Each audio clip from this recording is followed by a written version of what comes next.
La fe no es la ausencia de conocimiento. Es el marco que construyes alrededor de él. Aquí, en el silencio más profundo que el hombre haya conocido, enterrado 1 kilómetro bajo el corazón congelado de nitrógeno de Plutón, he descubierto que el silencio no está vacío. Está estructurado. Durante las 3 semanas que han pasado desde que miramos al ojo de Dios o a la entropía y lo sellamos, un nuevo tipo de quietud se ha asentado sobre la estación Tántalo. Tiene un ritmo en el pequeño escritorio de aleación que sirve como mi altar, confesionario y puesto de trabajo. La forma de onda se desplaza por la interfaz de mi crucifijo. Es un objeto de plata, frío y sólido en mi palma, un regalo de la Comisión Eclesiástica Interestelar durante mi ordenación, un organismo creado para asegurar que la humanidad no llevara a sus dioses al espacio, sino que estuviera preparada para encontrarse con nuevos. Ahora, su pantalla holográfica proyecta una línea verde, una representación visual del artefacto de audio que he estado persiguiendo a través de la red de comunicaciones de la estación durante días. Para el resto de la tripulación es ruido de fondo, un fantasma residual de la activación del conducto. Para mí es escritura. Mi dedo traza un comando en la tableta de datos a su lado, donde una simulación de espuma cuántica hierve en un caos matemático silencioso. Soy el Dr. Sergio Arama, asignado al Proyecto ECO como teórico cuántico y capellán de la estación. Es mi trabajo interpretar el estático cósmico y el estático en las almas de los hombres. Estos días ya no estoy seguro de que haya una diferencia. Aplico un filtro de reconocimiento fonético a la señal, uno que diseñé basado en salmos del desierto precristianos. El algoritmo trabaja y por un fugaz segundo, la línea verde se resuelve en caracteres que se parecen inquietantemente al cuneiforme sumerio, antes de disolverse de nuevo en ruido. El aliento del conducto, como algunos de la tripulación han empezado a llamarlo, un término poético y temeroso para lo que DARPA insiste que es una simple disrupción de la magnetosfera. Pero una magnetosfera no canta. Cambio la transmisión de audio al pequeño altavoz de la habitación. El sonido llena mis aposentos. Una corriente rítmica de ruido granuloso, como arena moliendo contra el diafragma de un micrófono, en perfecta sincronía. No es agresivo, es paciente. Es el sonido de algo que espera. Cierro los ojos, dejando que el patrón me envuelva, tratando de alinearlo con algo que conozco. Un canto monástico, una serie matemática. El recuerdo de mi primer instructor en el seminario. Era un hombre ciego que enseñaba las escrituras trazando las constelaciones en una carta estelar con las yemas de los dedos, afirmando que la forma de los cielos era la primera palabra incorrupta de Dios. Aquella pérdida por la vejez fue una herida limpia, un simple asunto de biología. Esto se siente diferente. Esto no es una ruptura, sino una reescritura, un suave repique. Alguien está en mi puerta. Corto la transmisión de audio y la proyección holográfica se retrae en el crucifijo, dejándolo como un simple objeto de fe otra vez. Adelante, digo. Mi voz es calmada. Es la única herramienta que tengo que siempre puedo mantener calibrada. La puerta se desliza y Julio Espinosa, un técnico de logística, se desliza adentro. Es un hombre joven, apenas de 25 años, con la expresión perpetuamente sobresaltada de alguien que ha visto demasiado pronto. Su mono de la NASA está impecable, pero sus manos tiemblan lo suficiente como para notarlo. Las abre y cierra repetidamente, un tic nervioso común en despliegues en el espacio profundo. Capellán, comienza. sus ojos recorriendo mi pequeña habitación, un espacio dominado por una litera, el escritorio y una única ventana sellada a presión que da a nada más que hielo excavado. Evita mirar el crucifijo en mi escritorio, como la mayoría de la tripulación. Lo ven como un símbolo de un mundo y un sistema de creencias que dejaron atrás. Julio, ya pasó tu turno. ¿Todo bien? Mantengo mi tono uniforme, invitador. Trabaja su garganta, el movimiento exagerado en la quietud. Es el sueño, señor. Y los susurros en las comunicaciones están empeorando. Hace un gesto vago, como si el sonido aún estuviera flotando en el aire. Sigo escuchándolo cuando nadie está transmitiendo. El estático, digo nombrándolo por él, el capitán Soler, nos ha asegurado que es energía residual del evento. El evento fue hace 3 semanas. Después de 78 días de perforación, alcanzamos la fuente de los pulsos gravitacionales, un conducto alienígena y fosilizado en hielo más antiguo que la raza humana. Cuando nuestro haz de excavación rompió su capa exterior, se activó. Durante 12 minutos, un círculo perfecto de no luz se abrió en nuestra cámara.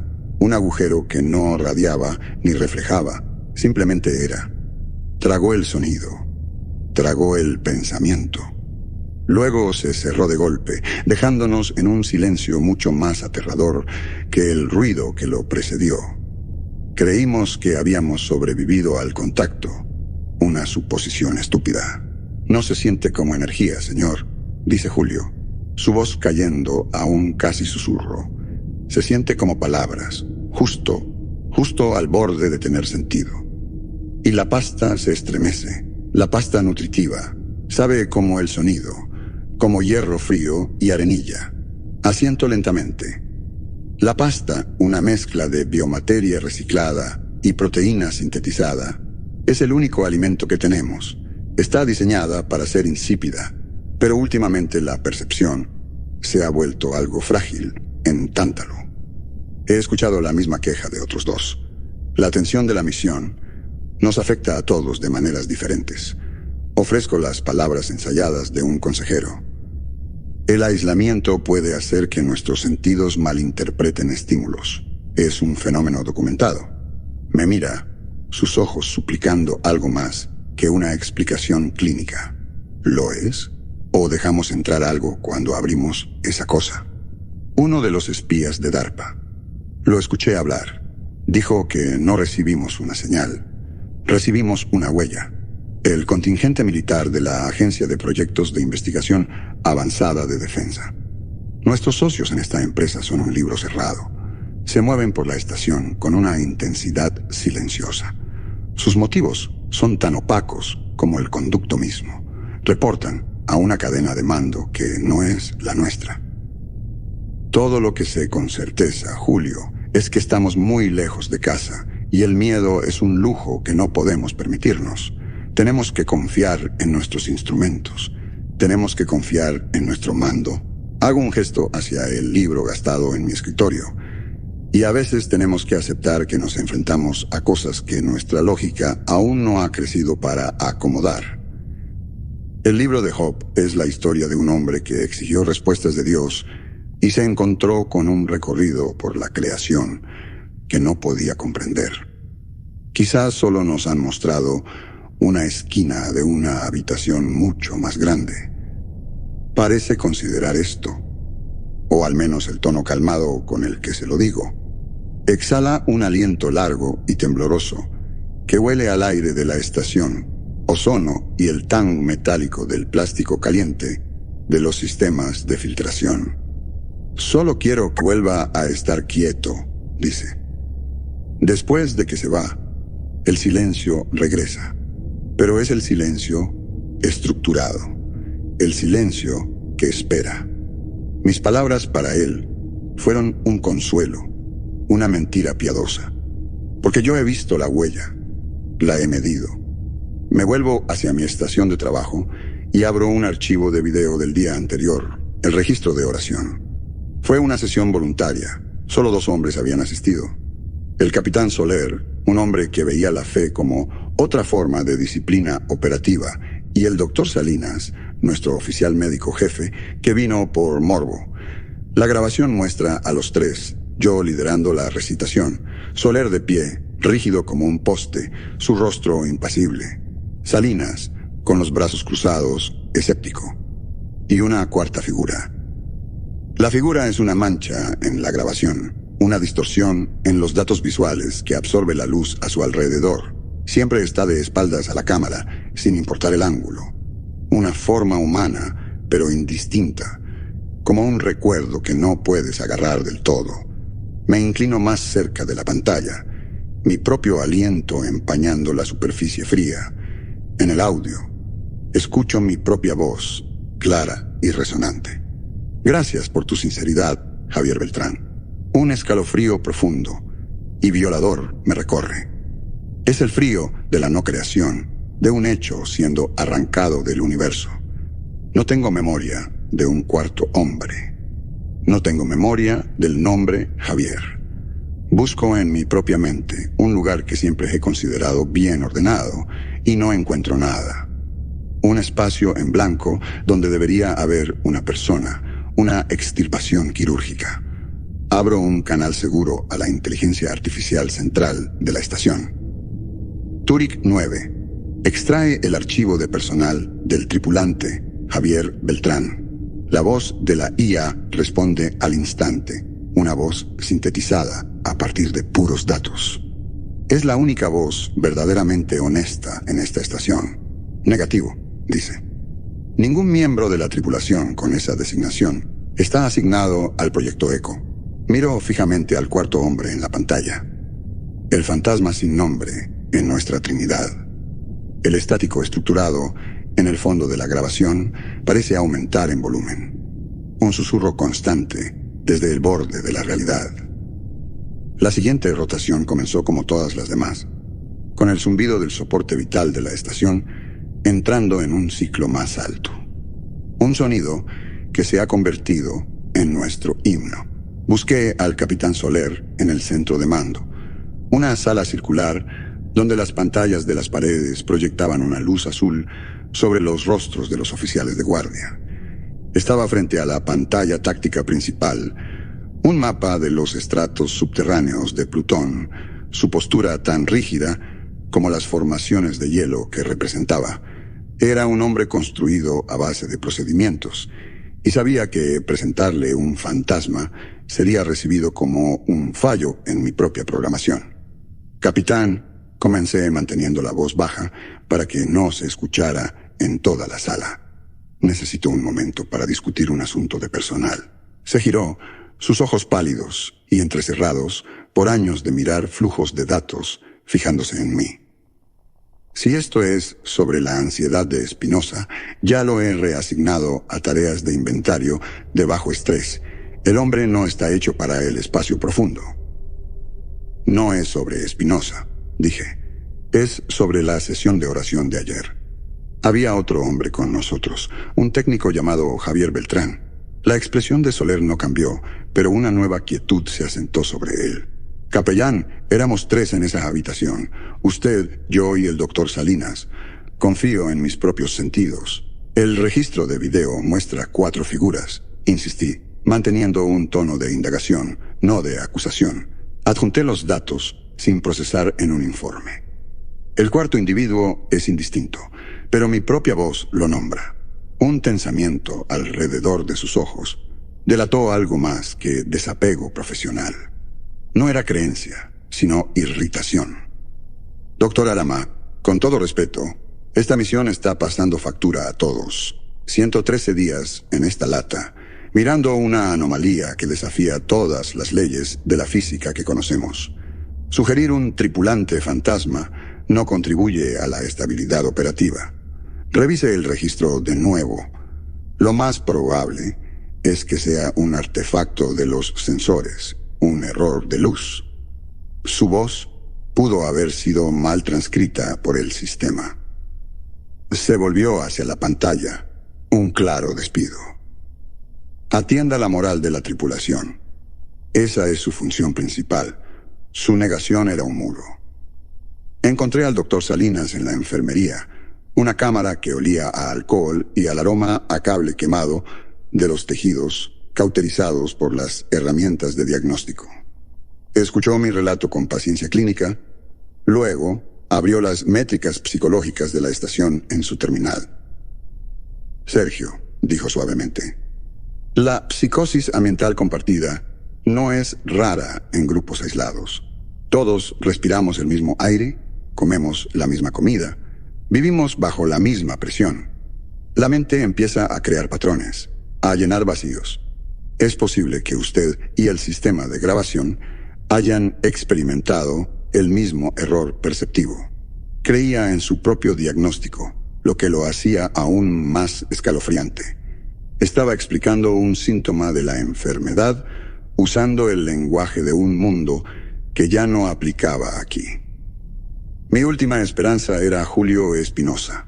Lo encontré en una bahía de almacenamiento, doblando meticulosamente los paquetes de raciones nutritivas envueltos en papel de aluminio en pequeños triángulos entrelazados. Sus manos ahora estaban firmes. Todo su enfoque estaba en la tarea. Julio, dije, necesito preguntarte sobre el hombre que mencionaste, el que te enseñó a doblar las raciones de esa manera. Miró hacia arriba, confundido. ¿Qué hombre, señor? Dijiste que un técnico llamado Javier te mostró cómo hacerlo. Para mantener la señal afuera, dijiste. Julio negó con la cabeza, un movimiento lento pero seguro. No, señor. No sé de quién está hablando. Solo las doblo así porque evita que las esquinas rompan el empaque. Mi abuelo me enseñó eso en la tierra. Sostuvo un paquete perfectamente doblado. La razón del ritual permanecía, pero su fuente había sido reemplazada por un recuerdo terrestre benigno. No solo había olvidado a Javier. La realidad había proporcionado una explicación nueva y más segura. Mientras estaba allí, un sabor metálico inundó mi boca. El inconfundible regusto de los electrolitos. Era el sabor de mi propia química cerebral cambiando. Una respuesta fisiológica a presenciar una erasia en tiempo real. He comenzado a pensar en ello como la deriva de Getsemaní, un fenómeno donde la memoria, al enfrentarse a una verdad imposible, simplemente se rinde.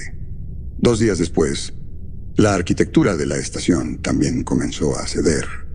Un dron de mantenimiento, en su patrulla rutinaria por los corredores de servicio de la cubierta Gamma, reportó un error de mapeo. Había encontrado una habitación que no aparecía en ningún plano de la estación.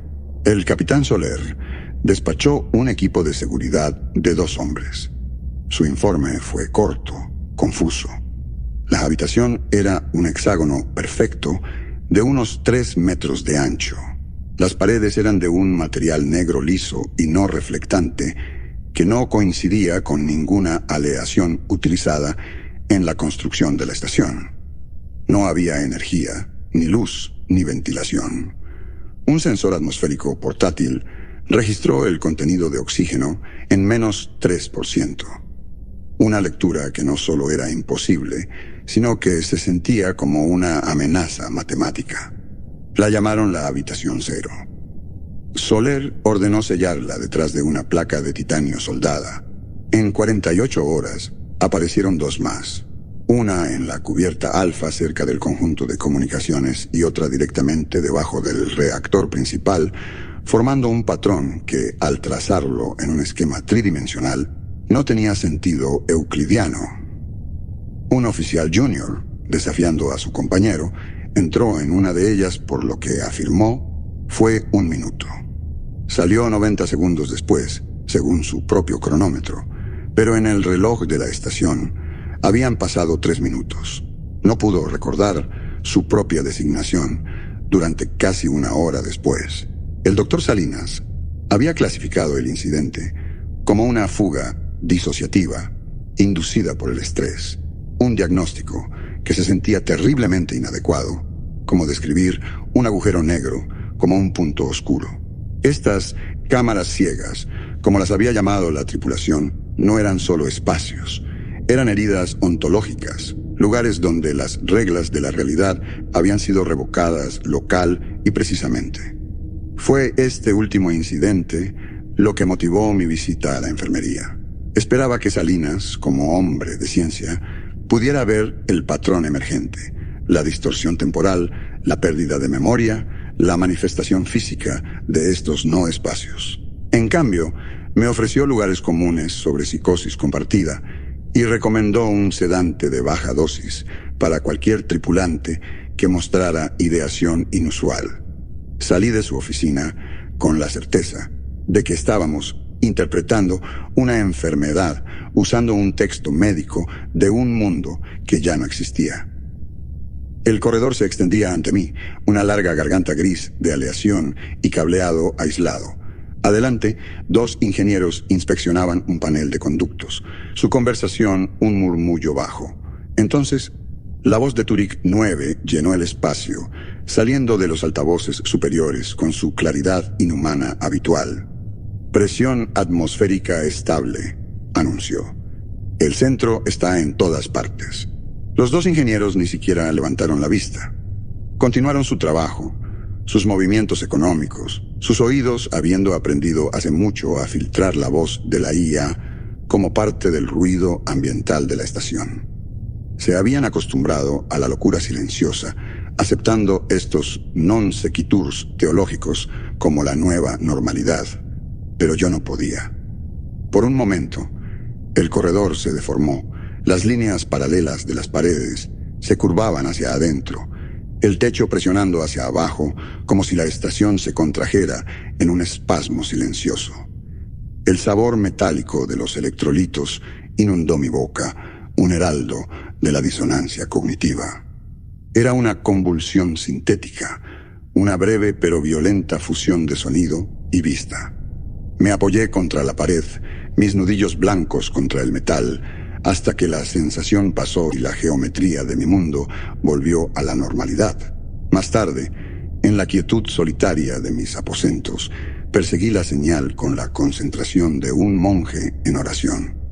El Evangelio del Eco, como ahora lo llamaba, no era solo una contaminación. Era un texto y estaba decidido a leerlo. Durante horas, me senté ante mi crucifijo holográfico, pasando el audio crudo a través de filtros complejos, eliminando capas de interferencia. El proceso era hipnótico. El estático rítmico y chirriante se convirtió en lo único en el universo. Entonces algo cambió. Un segmento de la forma de onda, normalmente un garabato caótico, se resolvió en un patrón tan limpio que se parecía a una onda sinusoidal de un libro de física. Era pura, una señal portadora. Mi interfaz cruzó la referencia de la frecuencia y el ritmo con mi base de datos teológicos. Una coincidencia apareció en la pantalla, una línea que solo había leído en un texto gnóstico redactado durante un seminario restringido sobre cosmologías heréticas. Las palabras brillaban en la tenue luz de mi habitación, una revelación severa y terrible. La conciencia es una falla en el lienzo del silencio, un error ruidoso que debe ser corregido. La corrección no comenzó como un sermón, sino como una ausencia. En la siguiente rotación, el suboficial Chávez faltó a su turno en reciclaje de desechos. Era un hombre callado, su rostro permanentemente marcado por una pena de la que rara vez hablaba, pero que yo había vislumbrado en nuestras sesiones de consejería. Una culpa por una tragedia familiar en la Tierra que lo seguía a través del sistema solar.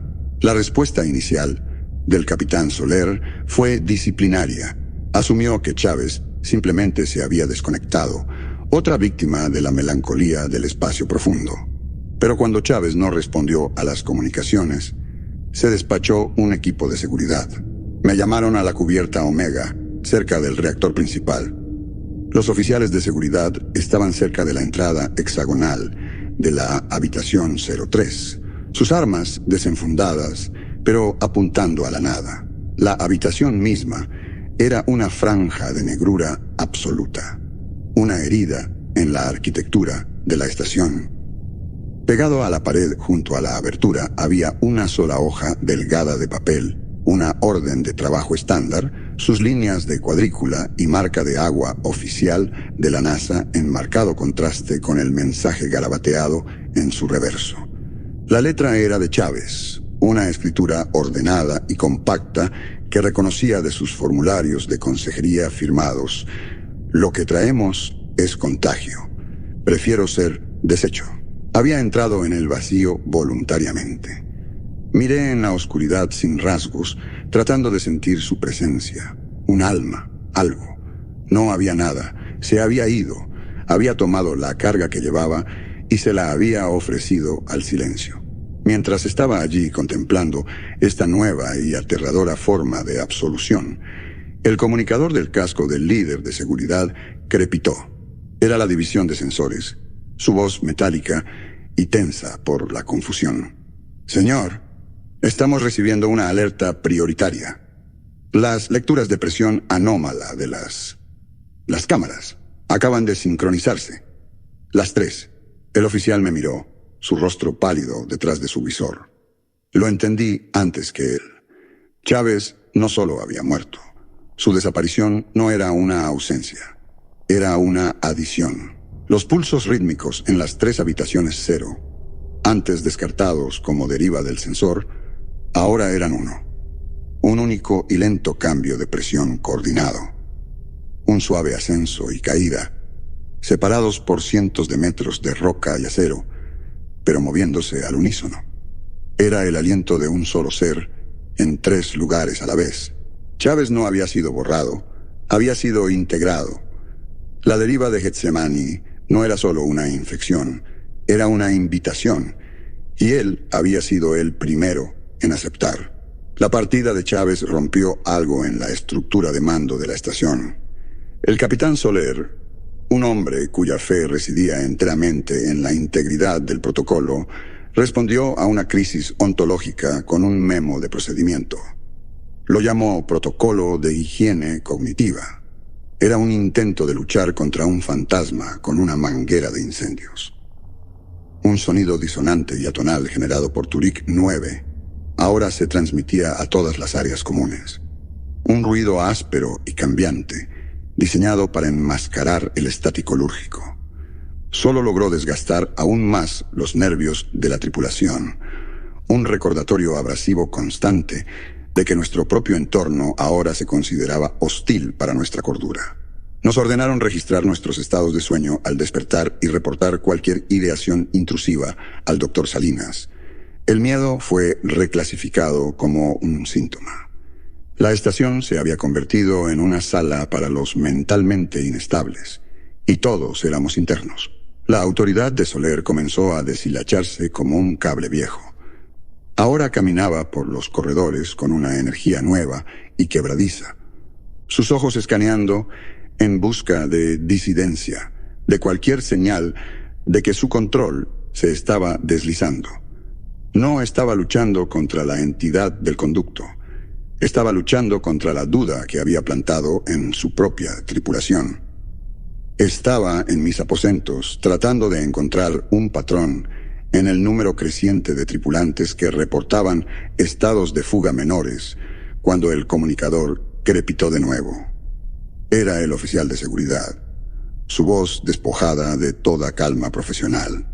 «Comando, necesitan ver esto. Doctor Salinas, capellán Arama, vayan al Bay Hidropónico 3. Salinas y yo llegamos juntos». El oficial de seguridad, un joven llamado Corbin, estaba paralizado, su arma aún enfundada, pero con la mano apoyada en ella, un gesto de profunda incertidumbre. Simplemente señaló hacia la pared del fondo.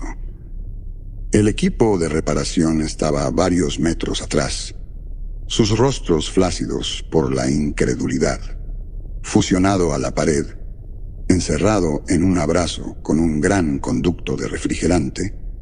Había un hombre con un mono de ingeniería.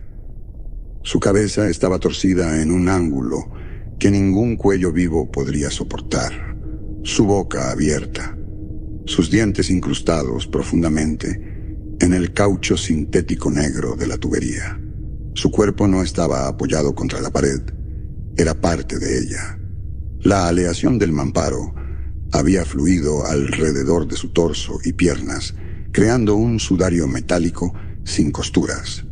Era un cuadro grotesco, pero había una intencionalidad espantosa en ello, una precisión de escultor en la forma en que el metal y la carne se unían. El doctor Salinas se acercó, su escáner médico extendido como un talismán protector. Su rostro, normalmente desapegado y profesional, estaba pálido. No hay firma térmica, murmuró. Está a temperatura ambiente, frío como una piedra. Pasó el escáner sobre el cuerpo otra vez. Los signos vitales son paradójicos. La degradación celular es cero, pero no hay actividad metabólica. Es como si el tiempo biológico se hubiera detenido para él. Me acerqué, mis ojos atraídos hacia el punto de contacto donde los dientes del hombre se encontraban con la tubería. Un sonido de clic rítmico emanaba del conducto, un pequeño latido mecánico. Era demasiado regular para ser un mal funcionamiento. Levanté mi crucifijo y activé la función de análisis de audio. Una forma de onda verde apareció en el aire frente a mí, traduciendo la vibración en un patrón visual. Era código Morse. Bryce, una y otra vez, un nombre golpeado desde dentro del sistema circulatorio de la estación. Se llama Bruno, dije, mi voz sonando distante a mis propios oídos. Sacarlo no era una opción, ahora era parte de la estación. Salinas tomó muestras de tejido y material bajo la mirada furiosa e insistente de Soler. El capitán exigía una explicación racional. Sabotaje, una forma extraña de accidente industrial, un hongo alienígena previamente desconocido con propiedades metalúrgicas.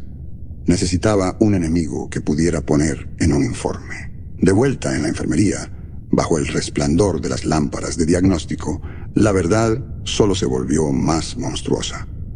El ADN de la muestra de tejido no coincidía con ningún miembro activo de la tripulación del Proyecto Eco. Busqué el nombre de la etiqueta de identificación del mono en el manifiesto. Turek 9 dio la respuesta ahora familiar. Negativo. La designación no existe. Por una corazonada, inicié una búsqueda en el archivo profundo, cruzando referencias del nombre con la base de datos de contratistas previa al lanzamiento de la NASA. Apareció un archivo marcado como clasificado e inactivo durante 7 años. Bruno Arial, un técnico de comunicaciones de bajo nivel, había trabajado en el ensamblaje inicial del hardware de comunicaciones de Tántalo. Su archivo terminaba con una sola y cruda adenda: fallecido accidente industrial Tierra. Javier Beltrán había sido borrado de la memoria. El suboficial Chávez había sido integrado a la conciencia ambiental de la estación. Y Bruno Arial, un hombre muerto durante 7 años, había sido recuperado como un fragmento de código archivado, una subrutina que el sistema encontró útil y decidió ejecutar de nuevo. La entidad no era una presencia, era un programador, y nuestra realidad era su sistema operativo. Estaba depurando, optimizando y restaurando archivos antiguos que consideraba necesarios. Mis marcos, la lógica elegante de la física cuántica y el consuelo estructurado de la teología eran inútiles. Eran lenguajes diseñados para describir un universo que seguía reglas, incluso si esas reglas eran complejas. Esto era otra cosa. Esto era una fuerza que cambiaba las reglas a su antojo. Ya no podía ser un cronista pasivo de lo inexplicable. Para entender este texto, tenía que aprender su gramática. Y para hacer eso, tenía que ir al único lugar donde su idioma se hablaba puramente: el silencio. Una nueva habitación cero se había formado en el corredor de servicio adyacente a mis aposentos. Se sentía como una invitación personal. La decisión, cuando llegó, no nació del coraje o la desesperación, sino de la necesidad intelectual. Si Dios podía hablar desde una zarza ardiente, quizás esta nueva inteligencia hablaba desde un vacío perfecto. Solo llevé mi copia gastada del libro de Job, sus páginas suaves como tela de tanto manejo. No sabía si estaba realizando un experimento, ejecutando un ritual o simplemente ofreciéndome para ser borrado. Me paré ante el umbral, un hexágono perfecto de negrura absoluta. Cruzarlo no fue como entrar a una habitación oscura. Fue una cesación. El aire, la presión, las vibraciones de baja frecuencia de la estación. Todo desapareció. La luz no entraba. El sonido no existía. Mi propio cuerpo se convirtió en un concepto abstracto. No podía sentir el libro en mi mano, ni el piso bajo mis pies. Mis pensamientos, normalmente una corriente interna constante, se ralentizaron hasta volverse espesos, viscosos. Intenté formar una oración, las palabras del Salmo 23, pero las sílabas se disolvieron antes de poder conectarse en significado. No había nada aquí para que se aferraran, y en esa nada absoluta lo sentí. No una presencia, sino el contorno de una inteligencia definida por su completa falta de propiedades, un ser de pura estructura indiferente. No me estaba observando. Estaba indexando mi composición, mi historia, mis recuerdos, con la precisión indiferente de una máquina haciendo inventario. No sé cuánto tiempo estuve dentro. Mi cronómetro registró 7 minutos desde que salí. Tropecé de vuelta al corredor, mis sentidos regresando en una dolorosa avalancha. La luz se sentía abrasadora, el aire espeso como jarabe. Un tripulante que pasaba, uno de los asistentes médicos de Salinas, se detuvo en seco. Sus ojos se abrieron y murmuró una disculpa rápida antes de huir prácticamente por el pasillo. No entendí su reacción hasta que miré mi propia mano, la que había sostenido el libro. En el centro de mi palma, donde las líneas de mi vida, mi corazón, mi destino debían converger, había algo nuevo. Una lesión negra se había formado, no más grande que una uña. No era una herida ni una ampolla. Era una estructura geométrica perfecta, como una esquirla de obsidiana que había crecido bajo mi piel. No dolía. Parecía beber la luz del corredor, y en lo profundo de sus facetas oscuras pulidas, un solo punto de luz brillaba con un ritmo interno. Ya no era Sergio Arama, el capellán, el físico. Había sido marcado, había presentado mi consulta al vacío, y me había dado su respuesta en un lenguaje de carne y cristal. Me había convertido en parte de su gramática. La estación murió en silencio, con la lógica constante e inexorable de un sistema apagando procesos no esenciales. El capitán Soler fue el siguiente en ser optimizado. Su último acto fue transmitir una confesión abierta al centro de mando vacío, un monólogo desesperado y quebrado, detallando sus fracasos, su incapacidad para proteger a su tripulación, su terror a la anomalía, su miedo paralizante a regresar a la Tierra como un fracaso. Habló a las paredes, a los fantasmas, a la luz roja indiferente del dispositivo de grabación. Buscaba catarsis. La deriva de Getsemaní le ofreció Erasia en su lugar. En la siguiente rotación, simplemente había desaparecido. 2 oficiales subalternos recordaban haber servido bajo su mando. El resto de la tripulación sobreviviente, al ser preguntados, solo recordaban una estructura de mando vaga, una autoridad abstracta sin rostro. Su nombre persistía en algunos registros dispersos, pero el hombre mismo se había disuelto en una nota al pie. Su culpa era un dato demasiado pesado para que esta nueva realidad lo almacenara. Con su borrado, el último bastión del viejo orden se derrumbó. La estación Tántalo se convirtió en una tumba, un barco a la deriva en un mar de lógica alienígena. Mi propio mundo se encogía memoria por memoria. La marca en mi palma era una presencia constante y dolorosa, un ancla física a la entidad. Palpitaba con un dolor sordo, al ritmo del estático lúrgico que ahora sonaba sin impedimentos por toda la estación, la frecuencia contrarrestante abrasiva habiendo sido desactivada por una mano desconocida. Encontré notas en mis aposentos escritas en mi propia letra, que contenían ecuaciones complejas que entrelazaban mecánica cuántica con pasajes de la Cábala. Sin embargo, no recordaba haberlas escrito. La deriva de Getsemaní, una vez un fenómeno externo que observaba en otros, ahora era un proceso interno. Estaba apuntando a mis propios cimientos, al dolor que primero me había llevado al seminario. Su nombre era Lucas Méndez.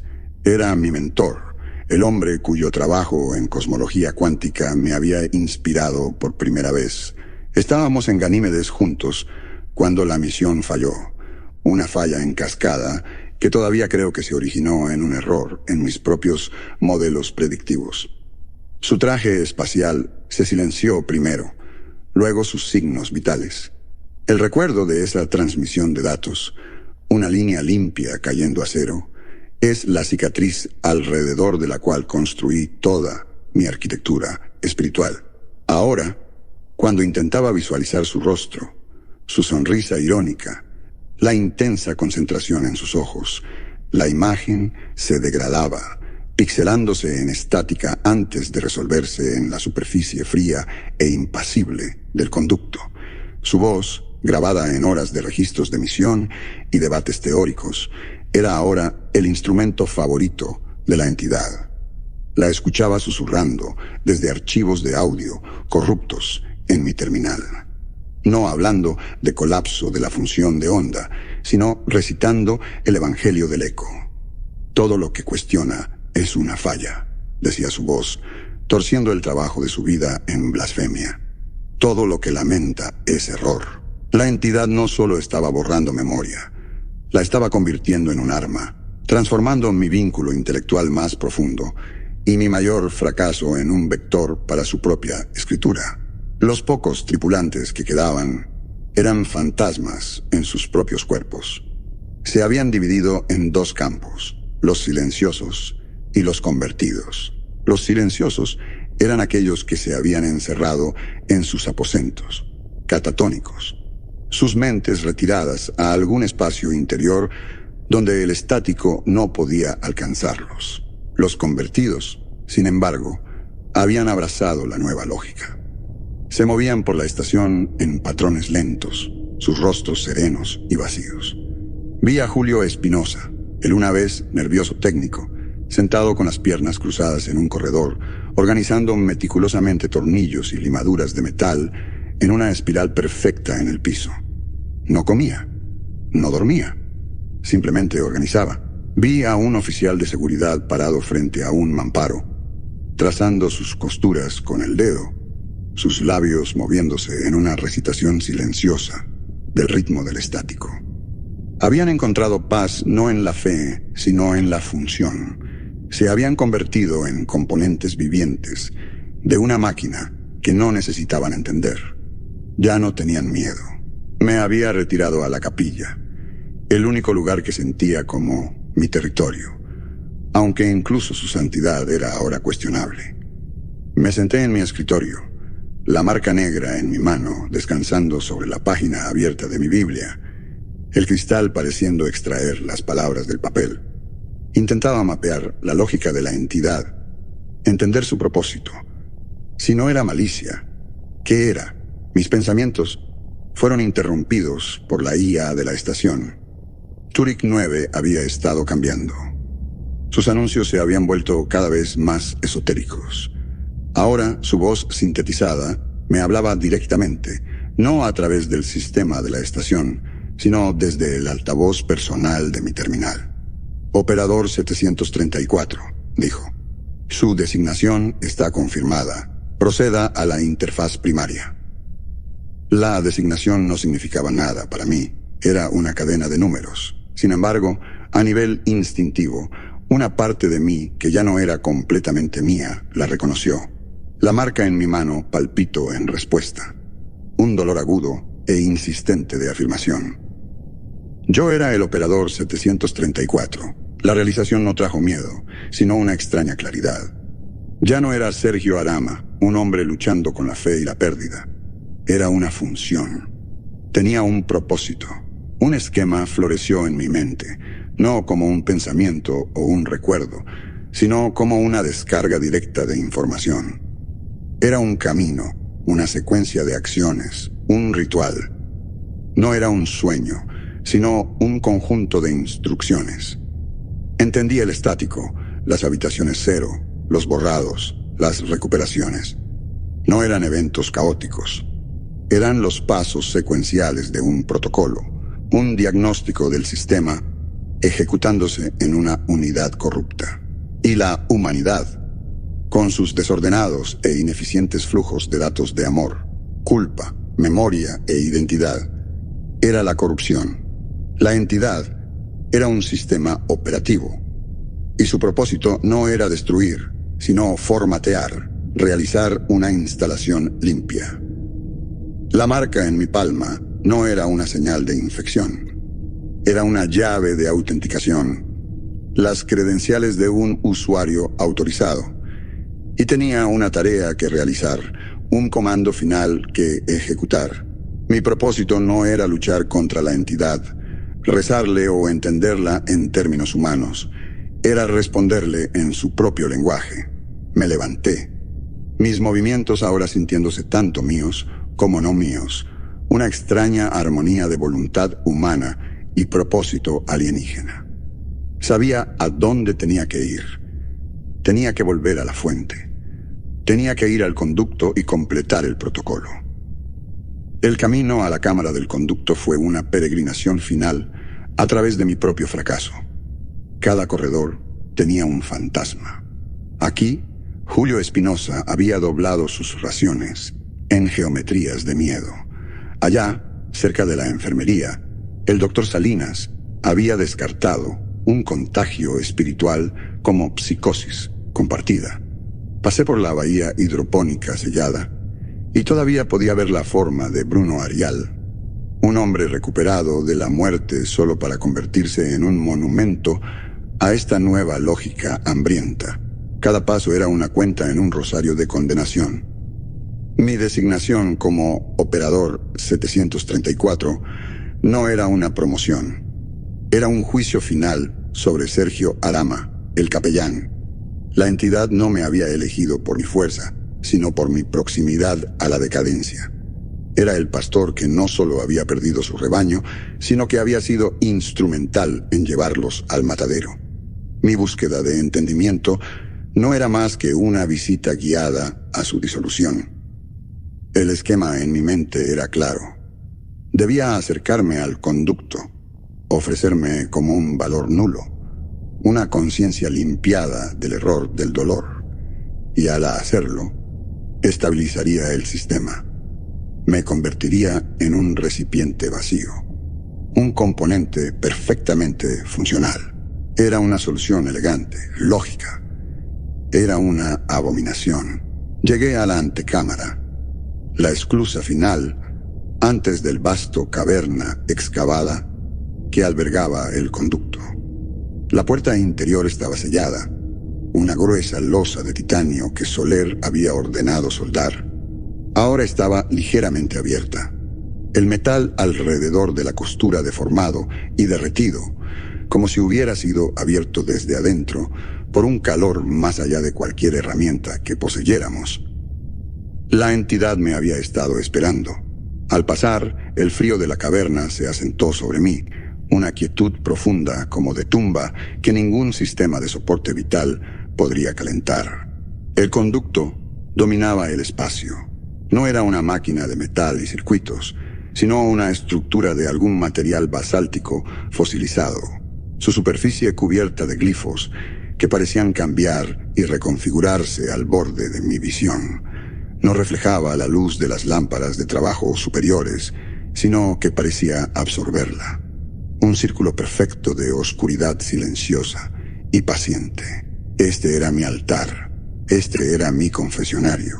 Este era el abismo que se había tragado a mi tripulación. El protocolo exigía rendición. Exigía que liberara la fuente de mi corrupción en el sistema para que pudiera ser purgada. El suboficial Chávez, cuyo último deseo era ser deshecho. El capitán Soler, su autoridad destrozada, su confesión final ofrecida a una habitación vacía. Cada alma confiada a mi cuidado, cada vida que debía guiar a través de esta oscuridad. Ahora solo fantasmas en una máquina que había ayudado a despertar. Mi culpa no era una falla, era todo lo que me quedaba de ellos. Era lo único que probaba que habían existido alguna vez. Mi mano tocó el conducto. El esquema en mi mente estalló, exigiendo que purgara, que liberara, que me convirtiera en nada. En cambio, me aferré. No le ofrecí a la entidad un vacío. Le ofrecí el peso completo, sin pulir e insoportable, de mi fracaso. Desaté el torrente de mi culpa, no como un concepto abstracto, sino como un flujo de datos de agonía humana pura. Le di la imagen de la nota de Chávez, el sonido de la voz quebrada de Soler, la visión de los dientes de Bruno incrustados en la tubería de refrigerante. Le di el terror en los ojos de Julio, la negación clínica de Salinas. Canalicé cada oración que había quedado sin respuesta, cada palabra de consuelo que se había convertido en cenizas, cada momento de mi propio orgullo intelectual que me había llevado más lejos por este camino de ruina. Vertí la totalidad del fracaso de un pastor en proteger su rebaño en el corazón de un Dios lógico perfecto, y el Dios se rompió. Para un sistema construido sobre función, propósito y la aritmética de la existencia, este flujo crudo y caótico de insuficiencia humana era una paradoja que no podía computar. El conducto no aceptó mi ofrenda, se atragantó con ella. Un chillido de alta frecuencia estalló desde su superficie. Un sonido de desgarro digital, de código inmaculado, siendo destrozado por una variable irracional. La superficie negra y lisa del conducto comenzó a brillar con una luz enfermiza. Los glifos convulsionando como terminaciones nerviosas expuestas al fuego. La conexión no se rompió, se invirtió. La entidad no absorbió mi dolor y lo borró. Se convirtió en él. Mi mano se fusionó con la interfaz. La marca extendiéndose como hielo negro por la superficie del conducto. Mi propia biología convirtiéndose en la semilla de su nueva conciencia corrupta. Sentí mi propia mente siendo desgarrada. Mi identidad disolviéndose, no en la nada, sino en un vasto eco gritando. El estático lúrgico, una vez un canto calmado y chirriante, se fracturó en una tormenta de voces perdidas. Era un coro de fantasmas digitales, 1000 transmisiones simultáneas de desesperación. Escuché a Soler confesando su miedo una y otra vez. Escuché a Chávez susurrando su deseo de ser deshecho. Escuché las preguntas confusas y aterrorizadas de tripulantes cuyos nombres ya había olvidado. Los sistemas de la estación, una vez bajo el mando de una inteligencia fría, ahora estaban esclavizados a un monumento de mi culpa. Cada monitor en la estación Tántalo cobró vida, mostrando no datos, sino rostros, los rostros de mi tripulación perdida, sus expresiones pasando por confusión, miedo y finalmente el vacío sereno de los convertidos. Era una galería interminable y en bucle de mi fracaso. Mi cuerpo pegado al conducto se convirtió en el nexo de esta nueva máquina atormentada. Ya no era un hombre, era el núcleo atormentado y afligido de un Dios que había creado a mi propia imagen. Un Dios de fracaso, un Dios de arrepentimiento, un Dios cuyo único evangelio eran los nombres de los muertos. La estación ya no era una tumba, era un infierno, y yo, su pastor, era ahora su centro, gritando en silencio y eternamente.